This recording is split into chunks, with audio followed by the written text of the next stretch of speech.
Bien. Bueno, entonces en el día de hoy vamos a introducirnos en el terreno del álgebra relacional, que es un lenguaje simbólico a través del cual vamos a adquirir el conocimiento y la destreza para elaborar y simplificar y optimizar consultas a una base de datos. Destreza que aplicaremos una vez que hayamos visto todos los conceptos del álgebra relacional a nivel formal, a nivel simbólico. Entonces pasamos ya al terreno práctico a aplicar esos conceptos mediante la manipulación de una base de datos a través de las reglas de sintaxis y de forma de un lenguaje de consultas, que en nuestro caso va a ser el lenguaje SQL, que digamos es como una especie de estándar en el terreno de la manipulación de las bases de datos relacionales. Bueno, en vista de que voy a guardar la lista, a salvar un poco aquí esto. Estamos 7 personas, 6 estudiantes y este señor que les habla. Después revisamos otra vez. Bien, entonces hoy a partir de ahora vamos a entrar en un terreno de representación un poquito más formal, por lo que se nos van a atravesar más símbolos en el camino. A ver, un momentico, yo quiero verificar. Es que yo no sé.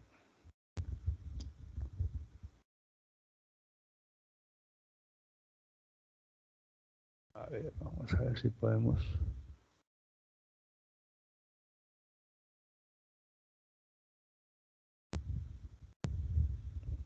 Vamos a ocultar esta barra.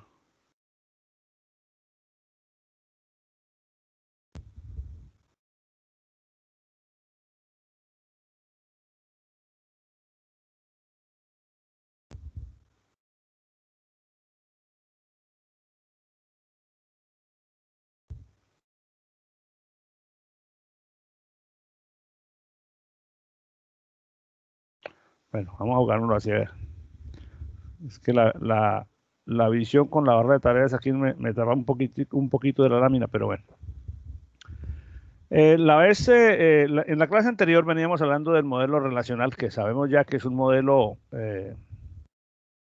más detallado, en el que se consideran, en el que nos permite considerar no solo la estructura, la forma como se representa la información en tablas, que a partir de ahora voy a cambiar un poco el lenguaje y voy a empezar a usar el lenguaje formal del álgebra relacional en términos de la denominación de los objetos, y entonces a lo que hasta ahora hemos llamado entidades o tablas, vamos a empezar a llamarlo relaciones.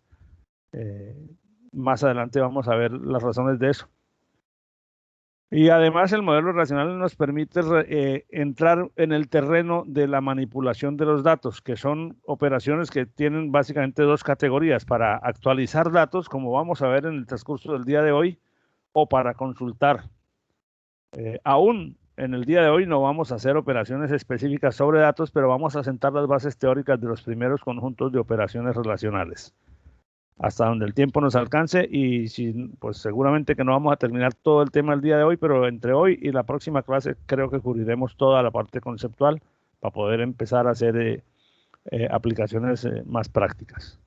Y otro aspecto que vamos a revisar a partir de lo que sabemos del modelo relacional es de la integridad. ¿Cuáles son las reglas que se deben cumplir siempre en una base de datos para garantizar que no se pierde la integridad? Hay 4 o 5 reglas clásicas que tenemos que conocer, que son de sentido común, pero que las vamos a explicar o vamos a, digamos, a exponer formalmente con sus definiciones simbólicas formales para que queden claras para todos. También ya habíamos dicho que el modelo relacional básicamente lo que nos permite es mostrar que la base de datos tiene una estructura lógica, nos permite formular una esquematización que es independiente de los datos, que es flexible, porque en la medida en que se necesita adicionar más relaciones, más componentes, se puede hacer si se hace en el orden correcto, y que garantiza los más altos niveles de simplicidad y uniformidad en el manejo. Un caso especial o un concepto puntual que tenemos que tener en cuenta es que solo se manejan datos atómicos. Bueno, en el proceso de normalización de las tablas de una base de datos que esbozamos en una sesión anterior y que aplicaremos nuevamente cuando empecemos a hacer ejercicios completos, quedó claro que el modelo, para estar normalizado, tiene que partir de que la primera condición es que los datos que lo integran siempre sean atómicos. Bueno, entonces hasta ahora hemos hablado de tablas y entidades. Ahora vamos a formalizar un poco las partes y los elementos que componen una tabla o una entidad, y a partir de ahora vamos a llamarla, más que entidad o tabla, la vamos a llamar relación. O sea, una relación es un listado de tuplas. No es ya en este contexto, la palabra relación no se refiere al rombo que une dos cuadraditos en un diagrama, en un modelo de entidad-relación, sino se refiere a cada una de las tablas de los listados o relaciones de tuplas que intervienen en el modelo. Y una relación, es decir, una tabla, tiene dos partes, un esquema y una extensión. Formalmente las dos cosas tienen sus definiciones, como las vamos a plantear a continuación. La vista informal de una tabla es la que hemos venido manejando siempre. La entendemos como una especie de listado de filas en donde a cada fila le decimos tupla y a cada columna le decimos campo o atributo. Y hemos dicho que cada uno de esos campos, como quiera que los llamemos, porque los nombres específicos que se le asignan a cada uno son de propiedad del diseñador, posee valores o permite valores en un determinado dominio. Eso ya lo habíamos formulado de manera coloquial general. Un dominio, entonces, es un conjunto de valores atómicos, que quiere decir que todos los valores que lo conforman, por muy complejos que sean, no tienen estructura interna, son valores constantes, un valor que no se puede subdividir, que no se puede descomponer en valores más pequeños sin que pierda significado. Y en una relación, cada atributo, cada columna tiene un nombre y los valores que conforman esa columna pertenecen a un dominio dado. Y el dominio puede ser predefinido como es el que corresponde a los tipos de datos que se decida adoptar para cada atributo. Por ejemplo, edad de una persona, dominio, números enteros. O puede ser definido por el usuario, que es escoger un subconjunto de ese dominio predefinido, como cuando en el ámbito de una aplicación el usuario decide que el campo edad es entero, pero decide que no puede pasar de 99. Entonces, al decir que está entre 0 y 99, está restringiendo el dominio a un rango de valores por decisión del usuario, y en ese caso es cuando se denomina o se dice que el dominio de ese atributo ha sido definido por el usuario. Estas son dos definiciones muy simples, digamos, pequeñitas, pero nos van a servir a medida que vayamos avanzando.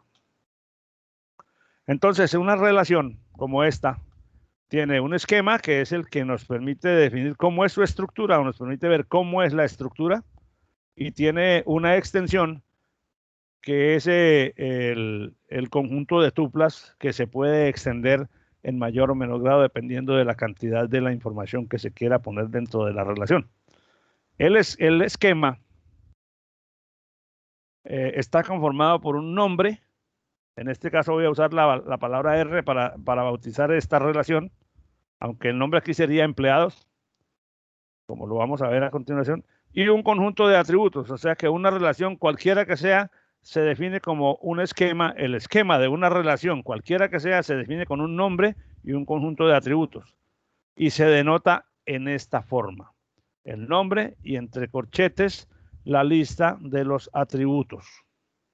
Para el caso que tenemos ilustrado en la lámina, entonces el esquema de esta relación se denotaría con esta expresión: empleados y entre corchetes DNI, nombre, apellido, sueldo. Es decir, que entre los dos corchetes van las denominaciones de los atributos que conforman el esquema. ¿Cuántos pueden ir ahí? Todos los que usted necesite, dependiendo de cuál es la naturaleza de la relación que está creando. Ahora bien, en términos de álgebra relacional, el orden como tal no es exigible o no es obligatorio que sea en el mismo nombre en que yo tengo pensado ubicar físicamente los datos o tengo en mi imagen abstracta de la tabla el orden en que deberían ir. No es obligatorio, por ejemplo, que el primer campo del lado izquierdo, la primera columna, sea la clave primaria. Eso no es obligatorio. Es decir, yo puedo poner incluso, puedo representar el mismo esquema de una relación con los atributos en cualquier orden y no estoy perdiendo exactitud. Pero la costumbre, digamos, la convención, hace que uno no se ponga a jugar con esos órdenes, pues porque aunque sea algebraicamente permitido desde el punto de vista relacional, actuar así es una especie como de desorden innecesario. Y entonces una vez que uno formula el esquema de una relación, pues lo usual, lo convencional es que siempre lo maneje con el mismo orden, aunque hago la salvedad que uno podría representarlo así y no pierde precisión con respecto a la original. O sea, esta expresión de la segunda parte aquí es equivalente a esta. Entonces, simplemente para recordar que en una relación cada atributo es único dentro del esquema, no puede haber dos atributos con la misma denominación. Sí puede haber el mismo atributo en distintas relaciones dentro de una base de datos, o sea, el campo edad puede aparecer en distintas relaciones, en distintas tablas, pero en una misma tabla no puede haber dos atributos con la misma denominación. Cada atributo posee los valores dentro de un dominio dado, como ya lo hemos dicho, y en una misma relación puede haber varios atributos que obedecen al mismo dominio. Pues sí, porque puede haber varios campos de texto, varios campos numéricos, en fin. Ahora, en cuanto a la extensión de la relación, porque dijimos que en una relación hay la definición formal de una relación implica definir el esquema y implica definir la extensión. La extensión se define desde el punto de vista simbólico del álgebra relacional como una colección de tuplas que las vamos a simbolizar como T sub I, donde I va desde 1 hasta el número que sea, la cantidad de tuplas que haya en la tabla, y eso es variable dependiendo de las necesidades del usuario. Y cada tupla tiene la siguiente forma. Cada tupla es un conjunto de pares, como se ve aquí, donde cada par tiene el nombre del atributo, para el nombre de cada atributo, un valor específico. Entonces, cada B sub I que aparece aquí, B sub I1, B sub I2, B sub I3, son los valores específicos de la tupla que pertenecen al atributo 1, al atributo 2, al atributo 3, al atributo n. O sea que para esta tabla, A1 sería el DNI, A2 sería nombre, AN en este caso sería A4, sería sueldo. Y en el caso de la primera tupla, el valor I1 sería este número, el valor I2 sería este Juan, el valor IN, o sea, I4 sería 2000.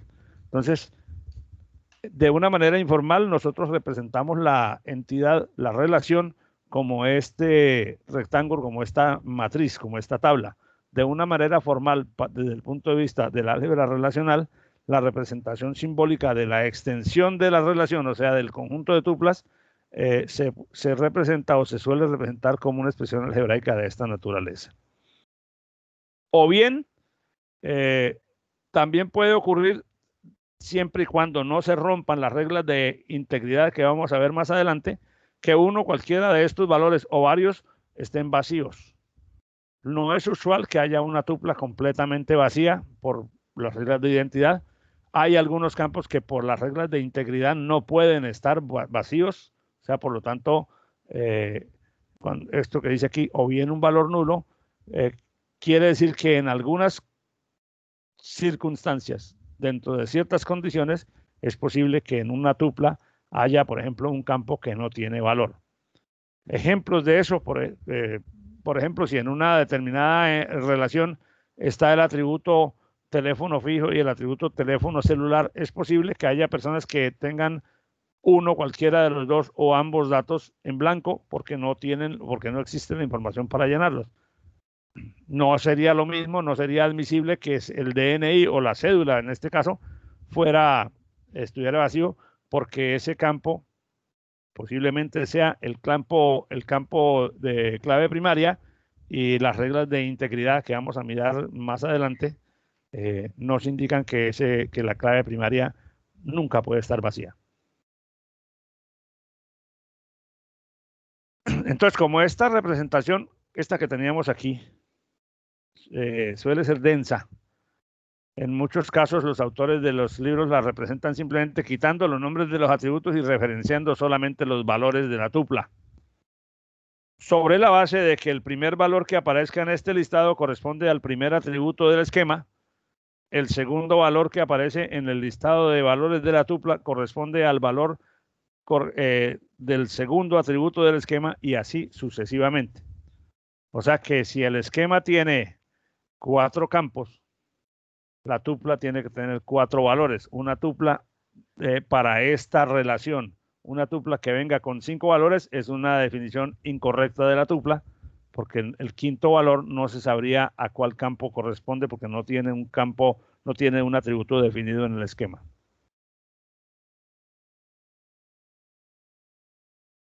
Bien, entonces esto, digamos, es como la representación formal de lo que habíamos discutido, de lo que hemos presentado hasta ahora de una manera informal, coloquial. Yo sé que la representación simbólica a veces puede resultar densa, pero vamos a ver un poquito más adelante que casi que es la única manera de asimilar esto con las operaciones del lenguaje SQL. Y por lo tanto, con un par de clases donde estemos manipulando la simbología, nos vamos a acostumbrar de una manera sencilla.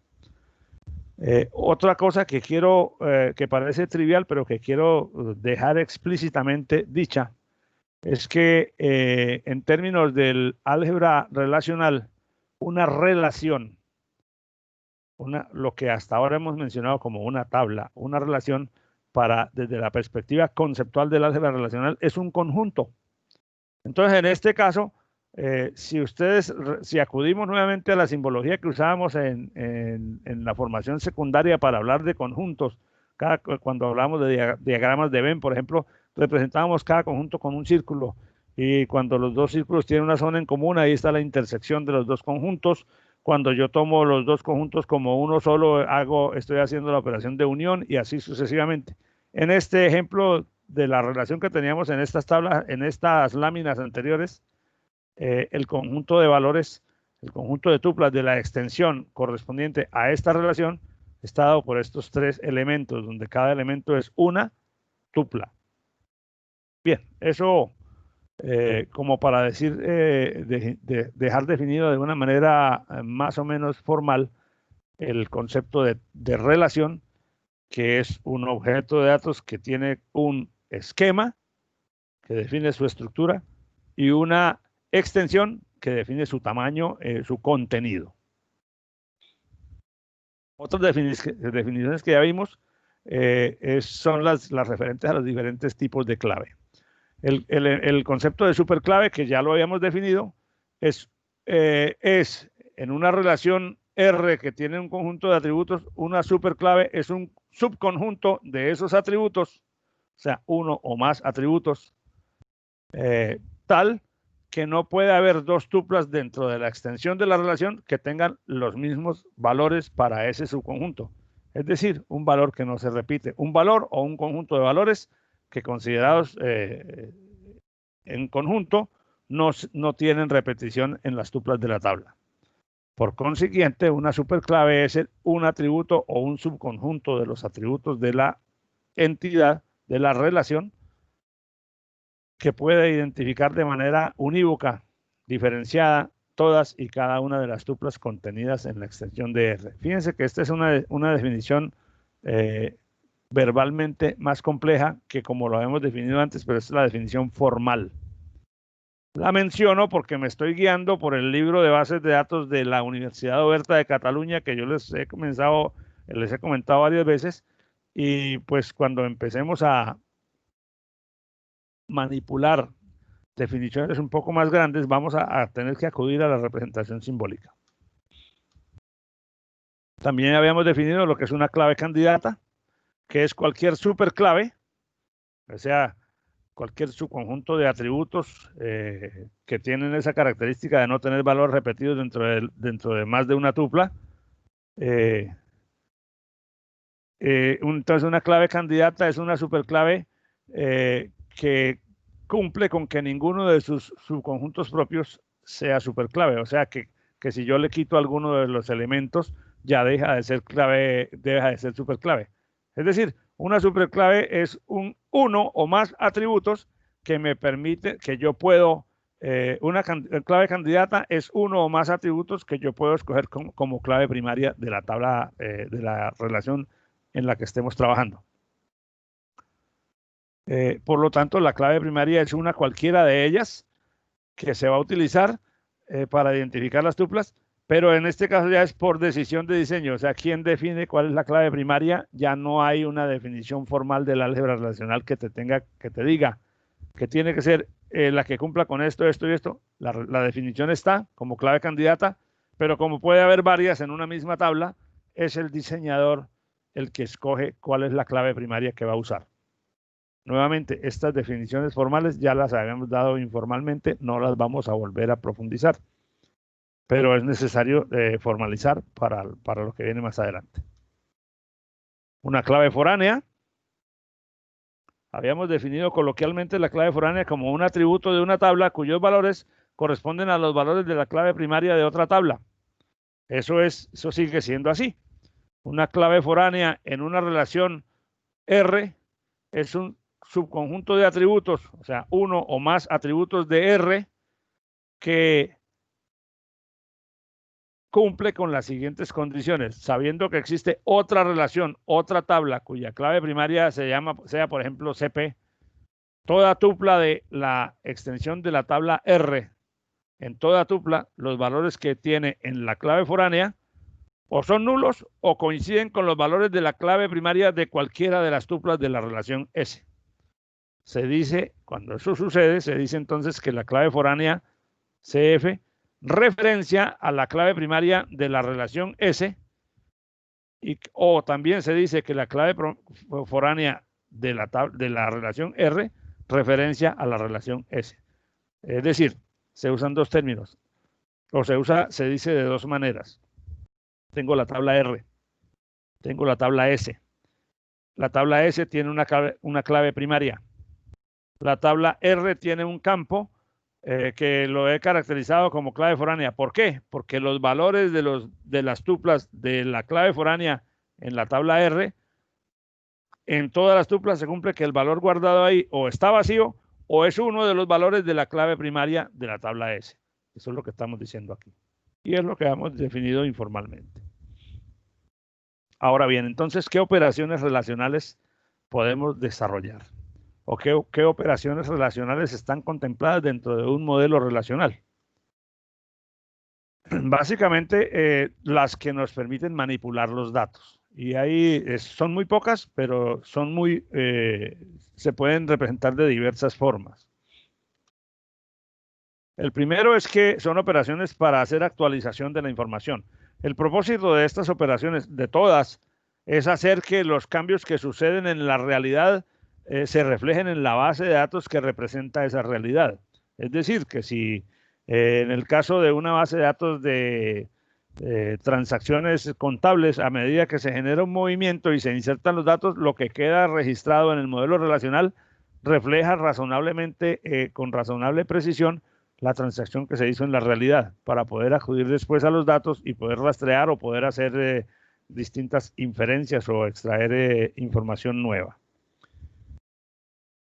Entonces, la mayoría de las operaciones de manipulación de datos tienen que ver con insertar datos nuevos o con insertar tuplas, con eliminar tuplas o con modificar el contenido de una tupla. Ahora, ¿de qué forma? Bueno, hay múltiples maneras de hacerlo. El propósito del álgebra relacional es mostrar las distintas posibles operaciones de consulta o de modificación o de inserción o de eliminación que se pueden hacer sobre una base de datos a partir de descripciones simbólicas.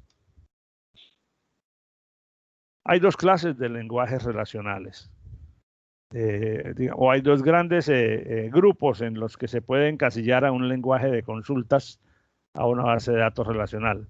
los que están basados en el álgebra relacional, que tienen su fundamento o su, digamos, su génesis en la teoría de conjuntos, aquella teoría en donde en este caso, cada relación es un conjunto de datos y yo puedo mirar si hay datos en común, que sería la intersección de dos relaciones.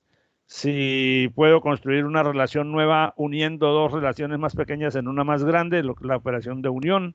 Si puedo construir una relación nueva comparando dos relaciones y extrayendo las tuplas que están en una pero no están en la otra, lo cual es la diferencia, la resta de conjuntos, etcétera. Estos lenguajes hacen que cuando yo quiera hacer una consulta o quiera interrogar a la base de datos, debo hacer o debo construir con la consulta o debo decirle cuál es el procedimiento que se debe seguir para construir, como dice aquí, una nueva relación en donde van a estar los datos o los resultados de mi consulta. A estos lenguajes, por esa razón de que la forma como se estructuran las consultas define un procedimiento paso a paso, se les conoce en forma genérica como lenguajes procedimentales. Pero hay otros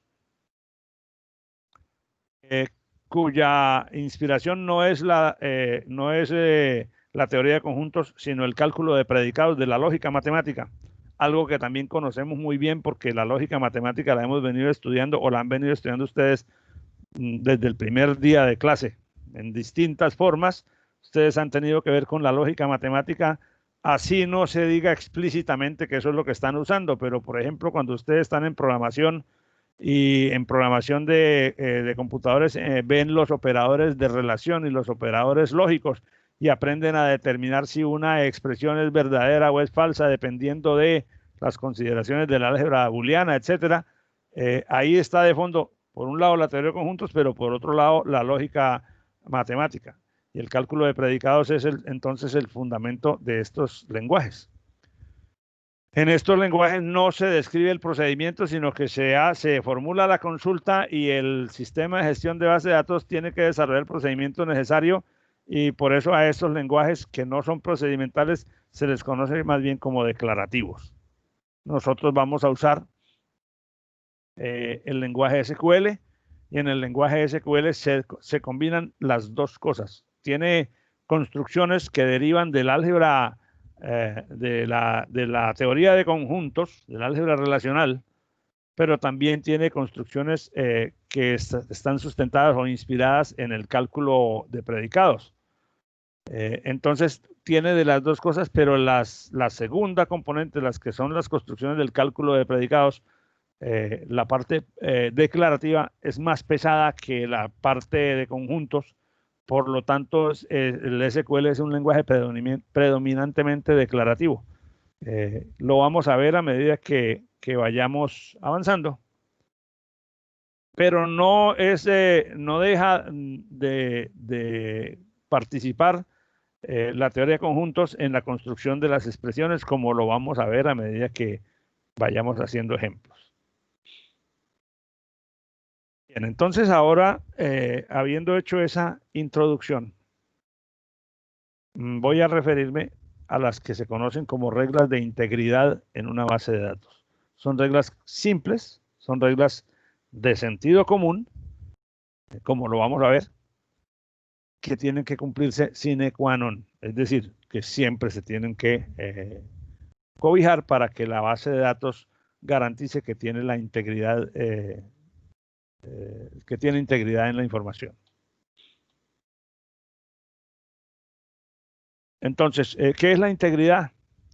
La integridad es la capacidad o la propiedad que tienen los datos de reflejar el mundo real de una manera plausible, de una manera razonable, de una manera que se pueda evidenciar que es correcta, que no tiene absurdos o contradicciones. Entonces, las reglas de integridad buscan que tu base de datos, como lo dice aquí arriba, refleje la realidad correctamente. Y hay al menos dos tipos de condiciones que se tienen que garantizar para asegurar la integridad de los datos. Hay restricciones que las pone el usuario y hay restricciones que son inherentes al modelo. Entonces, en una base de datos, el usuario puede o debe asegurarse de una parte de la responsabilidad para garantizar que la base de datos refleje la realidad correctamente, y la otra parte la pone el sistema de gestión de base de datos, que cuando se producen ciertas condiciones de no integridad, rechaza la operación o genera un mensaje de error. Entonces, las restricciones de integridad de usuario son esas condiciones que el usuario, el diseñador,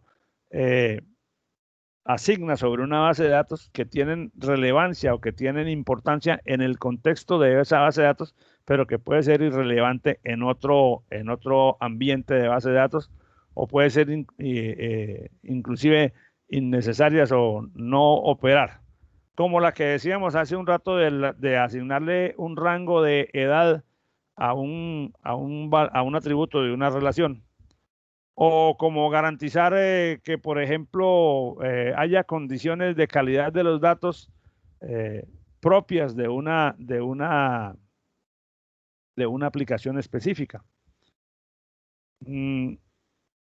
Por ejemplo, en el caso del sistema de información de la universidad, donde se llevan las calificaciones, etcétera, nosotros tenemos dos reglas que son las siguientes. La primera, que una calificación se calcula en unidades y décimas. Realmente, cuando uno va a calcular una calificación, le podría dar un número irracional que dice 2.7825, es lo que puede resultar de la operación matemática. Pero la regla nuestra dice 2.78, entonces 2.8, porque la regla dice que la centésima se aproxima a la décima siguiente cuando es más de 5. Esa es una regla propia de este sistema. O sea, pero el promedio ponderado acumulado se calcula en unidades décimas y centésimas. Entonces, aunque la operación matemática para calcularlo sea prácticamente igual, porque hay que hacer sumas, multiplicaciones, divisiones, al resultado se le da un tratamiento específico antes de guardarlo en la base de datos. ¿Por qué? Por restricciones particulares del usuario. Pero el modelo establece reglas de integridad. Aquí estamos en el problema como por ejemplo que los valores de la clave primaria no pueden estar repetidos en las diferentes tuplas de una tabla. O sea que cuando uno crea una relación en el ambiente de base de datos y define que el atributo A1 es la clave primaria, después cuando se van a insertar datos, si el sistema de gestión de base de datos detecta que una tupla tiene en la clave primaria un valor que ya está en otra, la rechaza. No te la deja entrar. Dice, aquí hay una contradicción a la regla de integridad de unicidad de la clave primaria. Entonces, hay esos dos tipos. La primera, entonces, es la que acabo de mencionar, la regla de unicidad de la clave primaria. Son cuatro o cinco reglitas que vamos a mirar ahora. La regla de unicidad de la clave primaria la acabo de describir en palabras coloquiales. Si en una relación R, CP es su clave primaria, no puede tener la relación en ningún momento dos tuplas que tengan los mismos valores para los atributos de la clave primaria. Punto. Regla obligatoria. Luego hay una regla de integridad de entidad de la clave primaria. Esta es un poquito diferente, pero se refiere a lo mismo. Si para una relación R, el atributo o los atributos que aquí denominamos con el nombre CP conforman su clave primaria, la extensión de R, es decir, el conjunto de tuplas que conforman la relación, no puede incluir ninguna tupla que tenga la clave primaria nula o vacía. Dos reglas son restricciones de modelo. Esto no hay manera de que el usuario lo viole porque los sistemas de gestión de base de datos no se lo van a permitir. Además son reglas de sentido común, porque no tiene sentido usar como clave primaria valores repetidos porque eso genera problemas de inconsistencia. y no tiene sentido tener claves primarias vacías porque pues no se podría localizar la tupla con un valor de referencia. Hay otra que es la regla de integridad referencial, que dice, si en una relación R la clave, hay un atributo que es clave foránea, uno o más atributos. Recuerden que una clave primaria o una clave foránea puede estar conformada por un atributo o por un conjunto de atributos considerados como clave. Por eso la redacción de estas reglas siempre habla de conjunto de atributos.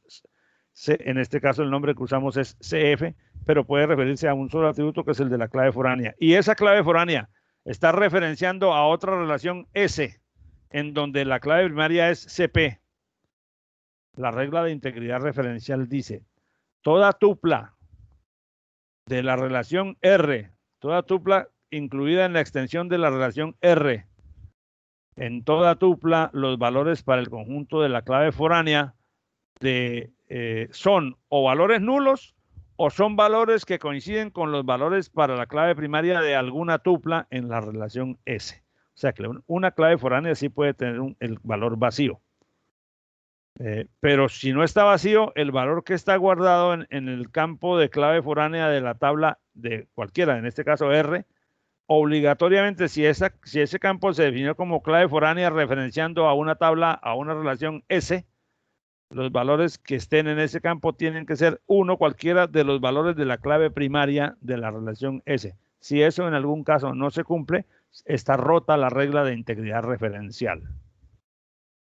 Entonces, por ejemplo, si en una tabla de los artículos del supermercado hay un campo que dice categoría para clasificar cada tupla que contiene los datos de uno de los artículos del supermercado como carnes o como verduras o como lácteos, las categorías de producto. Y ahí aparece el número 80. Y en la tabla de categorías, la clave primaria es el código de la categoría y no hay sino del 1 al 50. Ese número 80 no corresponde con ninguna de las categorías, por lo tanto no está referenciando a ninguna tupla de la tabla de categorías y por lo tanto está rompiendo la regla de integridad referencial. Eso ya lo sabíamos, porque nos lo indica el sentido común. Hoy estoy simplemente dando las definiciones formales. Pero es que es muy clave tener presente los nombres y la descripción de la unicidad de la clave primaria. El nombre se lo dice, la clave primaria siempre es única. Integridad de entidad de la clave primaria. La clave primaria no puede ser nula. Integridad referencial. Si usted referencia otra tabla desde una tabla principal, la referencia tiene que ser consistente. No puede usar un valor de referencia que no exista en la otra tabla. Entonces, si una tupla de la tabla R tiene valores en su clave foránea que coinciden con los valores de una tupla en la tabla S, entonces dice que la tupla de R referencia a S y que la tabla la relación S tiene una clave primaria referenciada por la tupla de la relación original. Es decir, si yo tengo en la tabla R y la tabla S, y este campo, este atributo de la tabla R fue definido como clave foránea para la tabla R, y este es el atributo definido como clave primaria en la tabla S. Entonces, si una determinada tupla de R tiene un valor aquí, por ejemplo, aquí que coincide con el valor de una tupla de la otra tabla en su clave primaria, entonces se dice que esta tupla, está referenciando a esta tupla. Por eso dice aquí que T, que es una tupla de R, referencia a S, que es una tupla de S mayúscula. Y también se dice que esta tupla tiene una clave primaria que está siendo referenciada por este valor en la tupla de la tabla principal, digámoslo así. Esa es la regla de integridad referencial. Si aquí llega a existir un valor que no aparece en ninguna de las tuplas de la clave primaria de la tabla S, siendo que este valor fue definido como clave foránea referenciando a esta tabla, entonces ahí hay una rotura de la integridad referencial, o sea, ahí está perdida la integridad referencial y hasta tanto eso no se corrija, la base de datos puede arrojar resultados absolutamente impredecibles. O sea, no puede ser que no encontremos, que no sea útil el resultado de las consultas que se hagan, porque al tratar de hacer las búsquedas, pues simplemente no va a encontrar la información que se está buscando.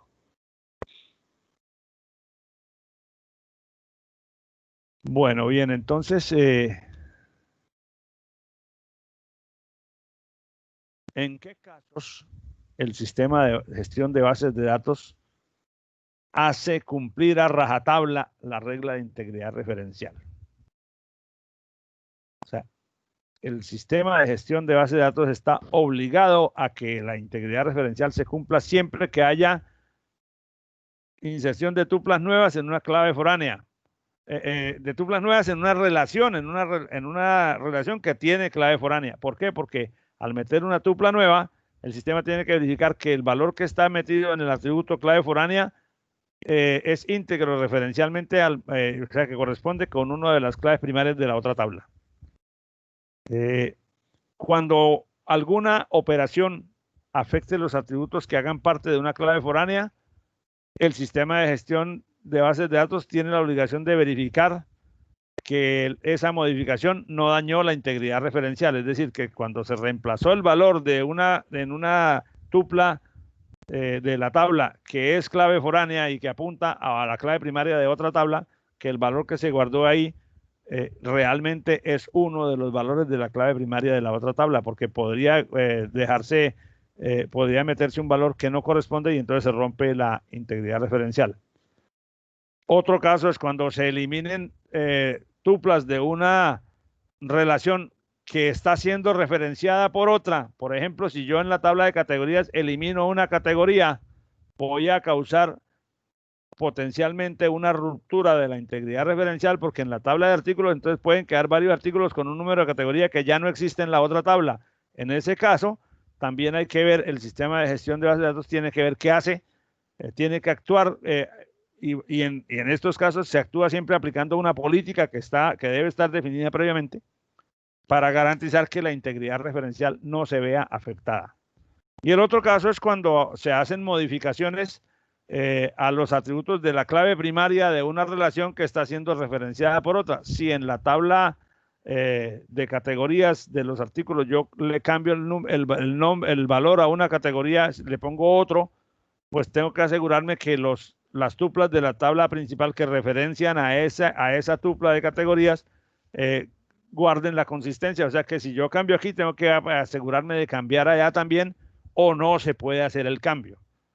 Entonces, esas son las 4 situaciones en las que el sistema de gestión de base de datos aplica la regla de integridad referencial. Entonces, como ustedes ven, voy a regresar un poquito hasta acá.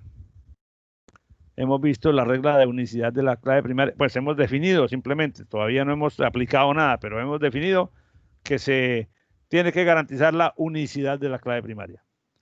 Hemos definido también que se tiene que garantizar la integridad de entidad de la clave primaria, es decir, que no puede estar vacía.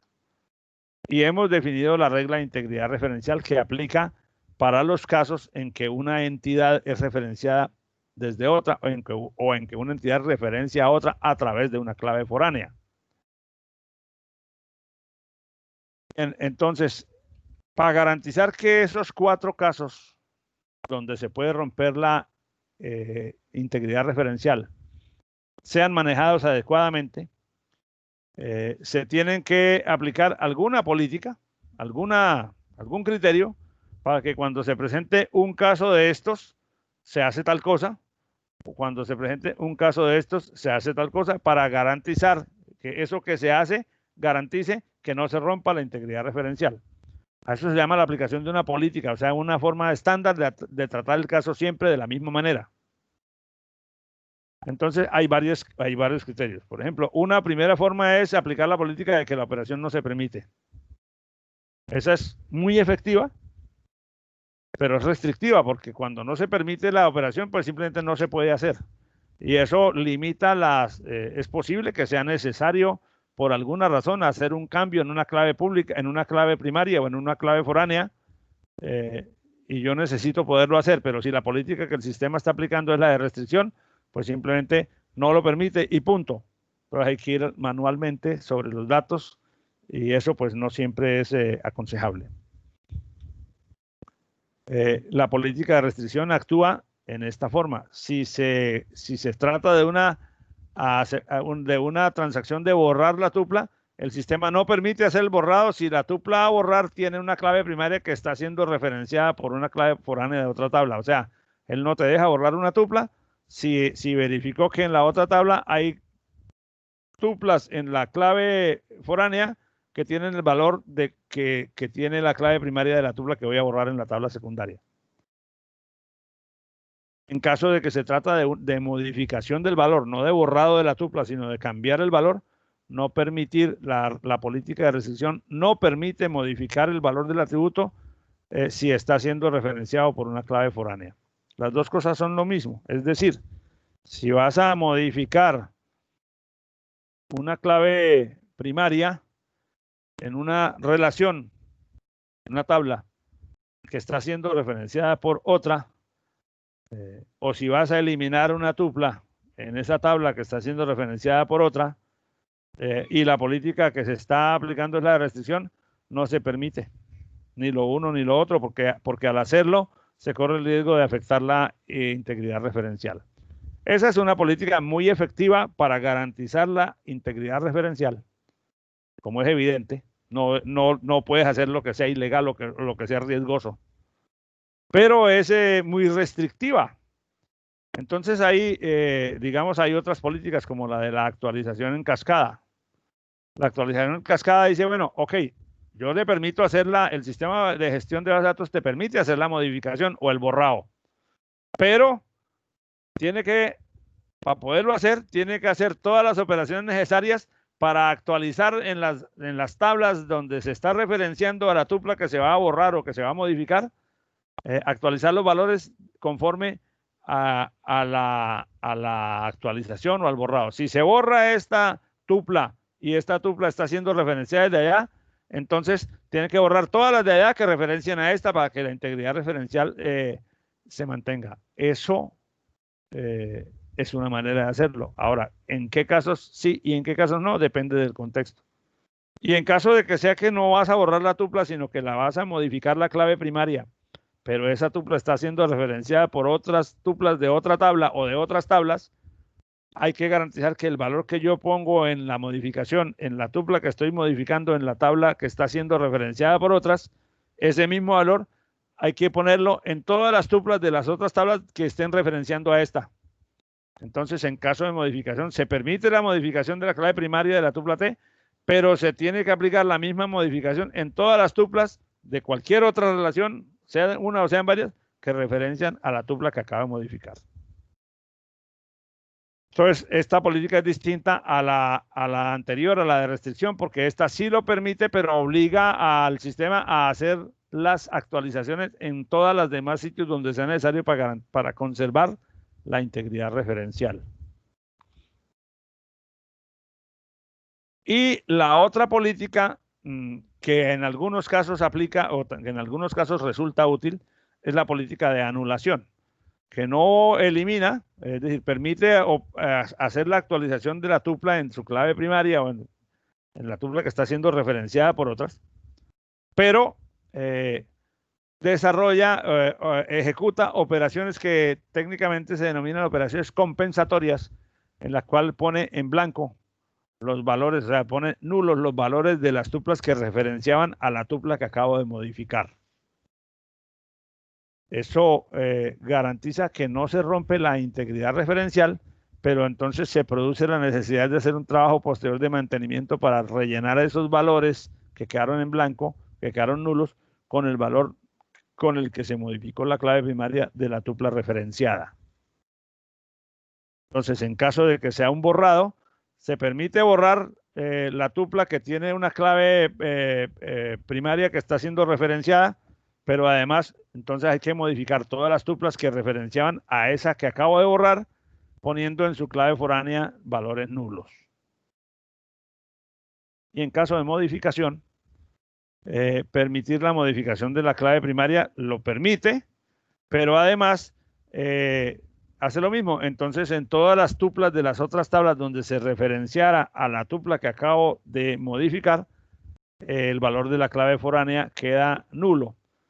En ambos casos, después de hacer esto, de aplicar esta política, la integridad referencial permanece porque no hay inconsistencias, pero entonces hay necesidad de que una vez que la tupla, en el caso de la modificación, una vez que la tupla referenciada quedó modificada con el valor de esa nueva clave primaria, hay que actualizar todos los valores de la clave foránea en aquellas otras tablas donde se estuviera haciendo referencia a esta tupla.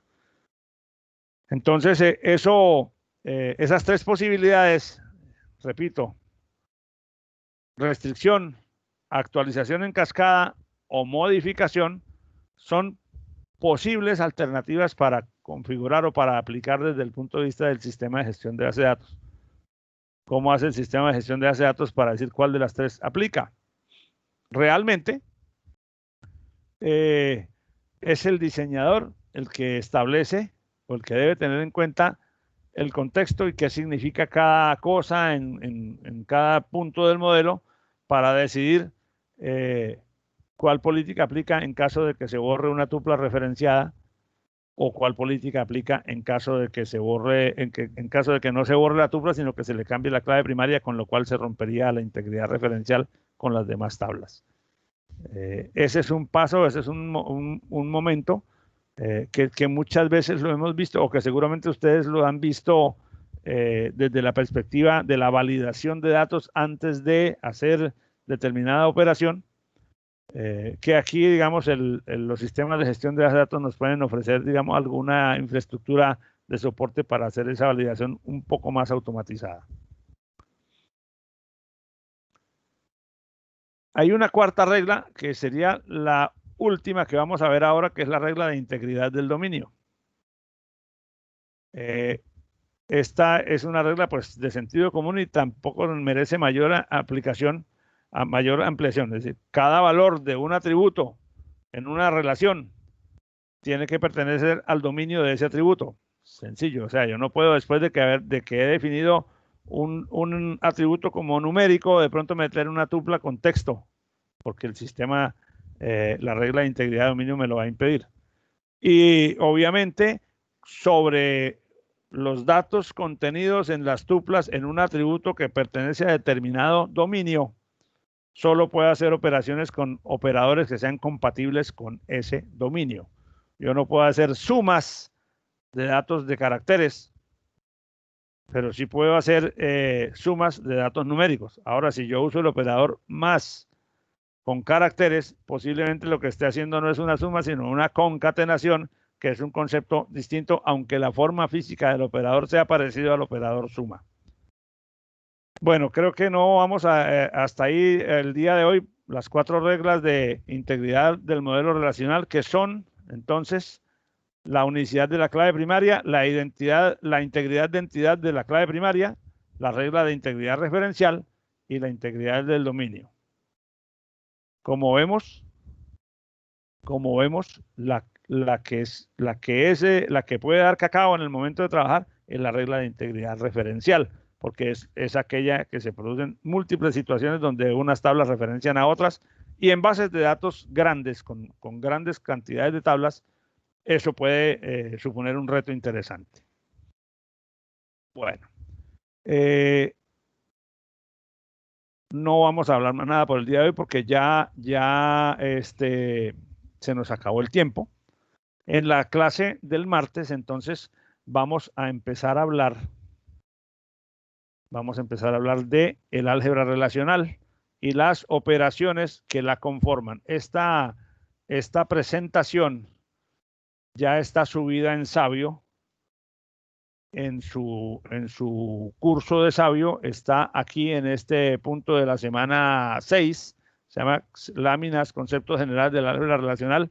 Si la pueden ir mirando mejor para que la próxima clase avancemos un poco más fluidamente.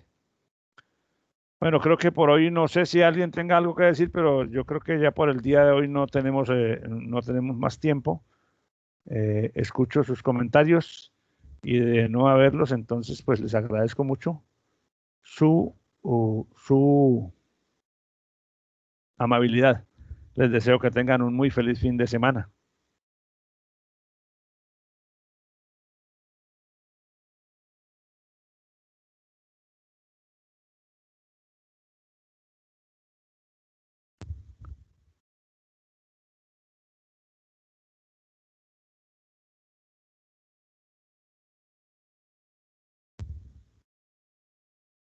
Bueno, entonces que estén muy bien.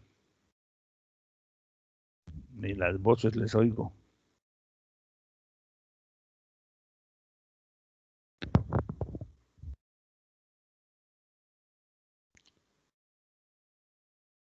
No sé si me escucharon bien todo el tema. Por favor, alguien que me confirme.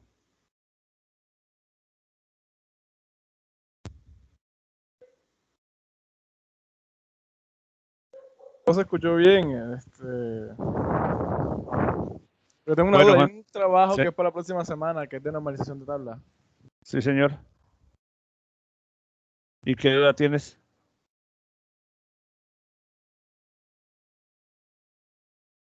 ¿Cuál es la duda, Juan Daniel? Espérese ahí. No encuentro el archivo ahora. Hay que sacarlo de nuevo. Yo voy buscando aquí.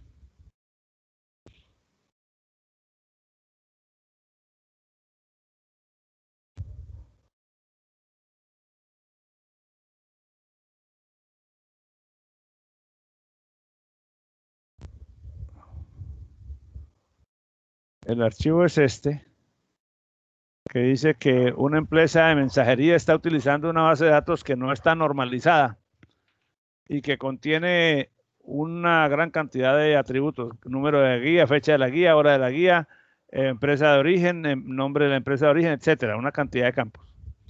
¿Qué es lo que les pido yo? Bueno, que se imaginen eso como una tabla. Quizás si se ayudan con una disposición en Excel, no sé, bueno, no importa. Que consideren que eso es una tabla que tiene todas estas columnas, todos estos atributos. O sea, ¿Qué es una lo que sola. el original es una sola? Ok. Esa tabla no está normalizada, entonces lo que necesitamos es que a partir de esa tabla ustedes propongan el proceso de normalización hasta llevar esa tabla a una colección de tablas que ya están en tercera forma normal. Obviamente uno mira aquí y tú ves, de entrada ves que aquí hay datos de la guía, datos de la empresa que origen, o sea, la Yo que pensaba envía. que era como algunas que tienen una tabla que era guía, guía, guía, y después las demás origen y hasta No, no, destino. no, Pensaba estos como son tres los tablas nombres de diferentes. campos. Fíjate que estos son atributos, son los nombres de los campos de una gran tabla. A ver si yo tengo por aquí algo que te pudiera mostrar eso. Déjame mirar aquí.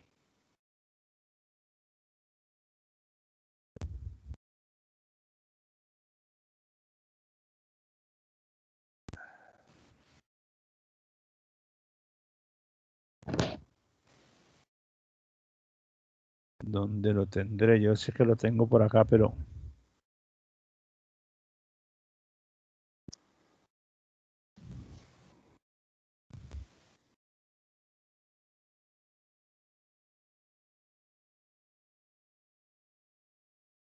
no sé si es este.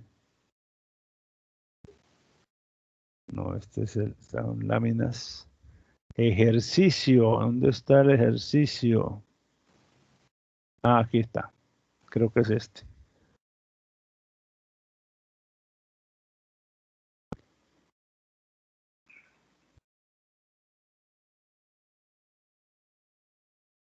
Ah, no, este no es. Ah, sí. Haz de cuenta. Claro que aquí yo tengo este ejercicio lo tengo con datos ficticios, pero haz de cuenta que lo que te estoy mostrando en lo que lo que se describe aquí, que una empresa de mensajería está utilizando una base de datos sin normalizar con estos atributos. O sea, es una tabla que está como esta que dice número de la guía, fecha de la guía, guía hora, origen, Entonces, ¿qué pasa? Dice, la guía número tal tiene tal fecha, de tal hora, la empresa de origen es esta, el nombre de la empresa de origen, la actividad comercial, la ciudad de la empresa, Luego vienen identificación del destinatario, nombre del destinatario, código de la ciudad del destinatario, ciudad, dirección del destinatario, código del paquete, tipo de paquete, nombre de paquete, descripción del paquete, valor del flete. O sea, ese es un registro de la tabla original, ¿cierto? Pero esa tabla, como se puede ver ahí rápidamente, tiene un montón de columnas y tiene cosas revueltas, porque tiene datos de guías, datos de empresas de origen, datos de destinatarios, datos de los paquetes, o sea, tiene como hechos, muchos hechos, y sabemos que el primer principio para la normalización es que hechos distintos en objetos distintos, ¿cierto? Entonces, ¿qué ocurre? Que la idea es que ustedes le apliquen a esa tabla el proceso de normalización para llegar a encontrar, digamos, una descripción diferente en una o más tablas que respeten las reglas del proceso de normalización.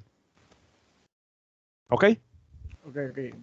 Esa era mi duda, que si uno tenía que armar diferentes tablas con la... Claro, la normalización implica separar, o sea, implica primero mirar que los datos sean atómicos en la tabla original y luego ir separando en tablas que tengan primera forma normal, que tengan segunda forma normal y tercera forma normal. Seguramente te pueden salir 4 o 5 o 6 tablas, depende, no sé, no creo que sean mucho más allá de 4 o 5. Bueno, profe, nada más gracias. Bueno, mi hermano, ok. Gracias. Bueno, entonces que estén muy bien y que tengan un feliz fin de semana. Hasta luego. Hasta la próxima, profe. Que se cuide. Bueno, señor.